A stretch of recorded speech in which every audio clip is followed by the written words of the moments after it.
बिस्मिल्लाहिर्रहमानिर्रहीम। अस्सलाम वालेकुम नाज़रीन, आप देख रहे हैं हमारा यूट्यूब चैनल कदीम तिब्बे यूनानी और मैं हूँ आपका मेज़बान हकीम हबीबुल्लाह। मोहतरम नाज़रीन, आज मैं हिचकी के बारे में बात कर रहा हूँ।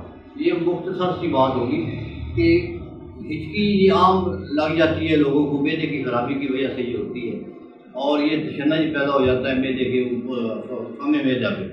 तो इसके लिए बड़ा आसान सा टोटका दे रहा हूँ कि छोटी इलायची जो है ना, ये 4 दाने ले लें। छोटी इलायची 4 अदद ले लें, तो उसके दाने निकाल कर उनको थोड़ा थोड़ा कूट ले, मोटा मोटा कूट कर उसका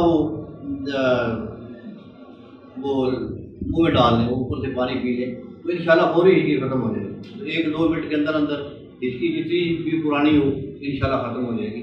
ये करें और दुआ में याद रखें। अस्सलाम वालेकुम।